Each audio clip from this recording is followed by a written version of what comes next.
जय श्री कृष्णा। स्वागत है आपका साथी त्रिशला के साथ। कैसे हैं आप लोग? मेरी कुछ चीज़ें लोगों को बहुत पसंद आती हैं और मुझे ना उससे एक अलग सी ताकत मिल जाती है। जब आप मुझसे कहते हो ना, यही तो सुनना चाहते थे माँ, यही बात तो थी जो हमारे मन में चल रही थी, तो मुझे लगता है कि मैं आप लोगों के साथ कहीं ना कहीं बहुत ज़्यादा अटैच्ड हूँ। लेकिन मैं भी आपसे ये सुनना चाहती हूँ कि कैसे हैं आप, क्या चल रहा है, ज़रूर बताइएगा। चलिए जी, आज हम आपसे जिस टॉपिक पे बात करने आए हैं वो मेरा फेवरेट टॉपिक है, पति और पत्नी।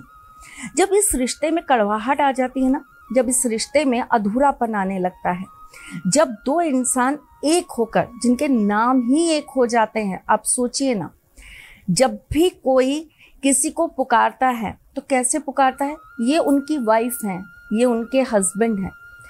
लड़कियों के तो नाम के आगे लड़कों के सरनेम लग जाया करते हैं और कुछ लड़कियां तो अपने नाम के आगे अपने हस्बैंड का नाम भी लगाती हैं। बहुत सारे लोगों की पहचान बदल जाती है एक शादी के बाद। सब कुछ जब एक दूसरे के साथ जुड़ा होता है तो विचार क्यों नहीं जुड़ते, मन क्यों नहीं जुड़ता, एक दूसरे की बात समझ क्यों नहीं आती, एक क्यों इतना जिद्दी हो जाता है कि वो ये भूल जाता है कि दूसरे को पीड़ा हो रही है। एक इंसान अपनी खुशी के लिए दूसरे को रुला कैसे सकता है? एक इंसान अपनी खुशी के लिए दूसरे को रोता हुआ अकेला कैसे छोड़ सकता है? जो आपका हाथ पकड़ के आया, आप उसे रोते वक्त कंधा भी नहीं दे रहे, बल्कि आप उसके दिल दुखाने का कारण बन रहे हैं। जिसे आपने खुश रखने के लिए कस्में खाई थीं, अग्नि को साक्षी मानकर, जिसे आपने सारी दुनिया के सामने स्वीकार कर उसकी हर खुशी में साथ रहने का वादा किया था, आज आप ही उसके दुख का कारण बन गए। बहुत अफसोस की बात है, बहुत ज़्यादा पीड़ादायक है ये बात, क्योंकि ये ही रिश्ता एक ऐसा रिश्ता है जिसमें सच्चाई होती है और धीरे धीरे करके ये सच ही खत्म होता जा रहा है। धीरे धीरे करके इस रिश्ते की सुंदरता बिल्कुल नष्ट होती जा रही है। पर मैं हर बार प्रयास करती हूँ कि इस रिश्ते में सुंदरता बनी रहे, कभी ख़त्म ना हो। और इस रिश्ते की सुंदरता को बरकरार रखने के लिए आज फिर एक अचूक और बहुत ज़्यादा प्रभावी उपाय लेकर आई हूँ। एक ऐसा उपाय जिससे आपके रिश्ते में मजबूती भी आएगी और सामने वाला आपकी खुशियों को बढ़ाने के लिए प्रयास भी करेगा। फिर चाहे आपकी खुशी उनके प्यार से हो, उनकी वाणी से हो या उनके आपके साथ रहने से हो। चलिए जी, बता देती हूँ, लेकिन इससे पहले ये तो बता दूँ कि मैं कौन हूँ। मैं आपके एस्ट्रोलॉजर हूँ, वास्तुशास्त्री हूँ, चेहरा भी पढ़ती हूँ, आवाज़ भी पढ़ती हूँ और हाथों की लकीरें भी पढ़ लेती हूँ। लेकिन आपकी सारथी हूँ, इसीलिए आपको जीवन का सार देने चली आती हूँ। क्या करना है आपको बताती हूँ, लेकिन उससे पहले कुछ चीज़ें ज़रूर बताना चाहूँगी। बेड पर आप किस तरफ सोते हैं? मतलब अगर आप पत्नी हैं तो आपको पता है आपको किस तरफ सोना है, और अगर आप पति हैं तो आपको पता है आपको किस तरफ सोना है?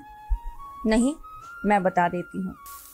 पति को हमेशा बेड के दाईं तरफ सोना चाहिए, मतलब राइट तरफ सोना चाहिए, और पत्नी को हमेशा लेफ्ट की तरफ सोना चाहिए, यानी कि बाईं तरफ सोना चाहिए। एक और चीज़, सोने से पहले आपको ये चीज़ें ज़रूर ध्यान रखनी चाहिए। आपके कमरे में किसी भी प्रकार का अग्नि का कोई भी यंत्र ना जल रहा हो।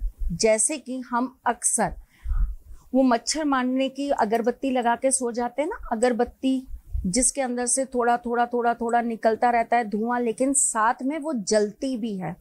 उसके अंदर अग्नि के छोटे छोटे कण भी रहते हैं, तभी तो वो जल पाती है। ऐसी कोई चीज़ आप सोने से पहले अपने बेडरूम में मत रखिएगा, अदरवाइज ये आपके रिश्तों के लिए बहुत ज़्यादा घातक हो जाएगा। हाँ, हज़ारों करोड़ों में कोई 2 जने होते हैं जिससे इससे कोई फ़र्क नहीं पड़ता, लेकिन 99.9% लोगों को इसका फ़र्क पड़ता है। एक और महत्वपूर्ण चीज़ जो मैं आपको बताती हूँ, अक्सर क्या होता है, लोग उल्टा सीधा सो जाते हैं। कैसे? पति अगर इस तरफ सर करके सो रहा है तो पत्नी इस तरफ सर करके सो जाती है। ये भी बहुत गलत होता है। इससे घर में आ रही लक्ष्मी का अनादर होता है, इससे घर के अंदर वृद्धि नहीं होती, इससे आपके घर में संपन्नता नहीं बनती और यही एक कारण होता है जिससे आपकी तरक्की रुक जाती है। बड़ा विचित्र है लेकिन कटु सत्य है। चलिए जी, आज का सारथी महा उपाय आपको दे देती हूँ। आपको अपने पलंग के एक कोने में, जहाँ आपके हस्बैंड का सर होता है, उस तरफ के कोने में आपको 2 लौंग, 2 इलायची और 1 सुपारी बांध देनी है। ये क्रिया आपको शुक्रवार की रात को करनी है और मंगलवार तक ये गांठ बंधी रहने देनी है। मंगलवार को ये सारी की सारी सामग्री आप एक लाल रंग के कपड़े के अंदर बांधकर एक कटोरी में या एक प्लेट में रख लीजिए। घी का दीपक प्रज्वलित करिए और उसके बाद आप बैठकर 7 बार माँ दुर्गा के बीज मंत्र का जाप करिए। इसके बाद आपको इसमें से लौंग और इलायची अलग निकाल लेनी है और पान और सुपारी एक साथ वापस से बांध देनी है। मोली से बांध दीजिएगा। लौंग और इलायची आपको किसी भी तरह से कूटकर खाने में, चाय में, कॉफ़ी में, किसी भी तरीके से आपको अपने हस्बैंड को खिला देनी है।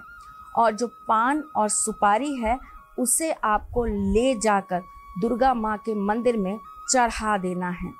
ये क्रिया 10 महीने में एक बार आप कर सकते हैं। अगर इससे कुछ % आपको असर दिखाई देता है तो आप इसे 5 बार रिपीट कर सकते हैं, यानी कि 5 महीने तक कर सकते हैं। इस क्रिया को करते वक्त आपको शुद्धिकरण का बहुत ध्यान रखना है। अगर आप पीरियड्स में हैं तो ये काम बिल्कुल भी मत करिएगा। चलिए जी, मैं फिर आऊँगी कुछ नया, कुछ अलग, कुछ अद्भुत लेकर। तब तक के लिए मुस्कुराते रहिएगा, रिश्तों में मजबूती बना के रखिएगा, अपने साथी के साथ यूं जुड़े रहिएगा, प्यार देते रहिएगा, प्यार लेते रहिएगा। ख्याल रखिएगा अपना और उनका जिनसे आप प्यार करते हैं। मैं जल्द आपसे मिलने आऊंगी। तब तक के लिए जय श्री कृष्ण। सारथी माँ त्रिशला ज्योतिष के क्षेत्र में विश्व विख्यात नाम है। ज्योतिष शास्त्र में PhD माँ त्रिशला पिछले 22 वर्षों से ज्योतिष की सभी परंपरागत विधाओं के साथ साथ अनेक दुर्लभ गुण विधाओं जैसे परछाई एवं लफ्ज के अध्ययन से अपनी सटीक भविष्यवाणी और पूर्वानुमान के लिए विख्यात हैं। अपने उपायों द्वारा लाखों लोगों का जीवन संवार चुकी माँ त्रिशला लगातार 2016 से ज्योतिष विभूषण अवार्ड प्राप्त कर रही हैं। साल 2018 में उन्हें उत्तराखंड के मुख्यमंत्री त्रिवेंद्र सिंह रावत ने ज्योतिष विभूषण अवार्ड से सम्मानित किया था और साल 2016 में उन्हें राजस्थान में बेस्ट एस्ट्रोलॉजर के अवार्ड से नवाजा जा चुका है।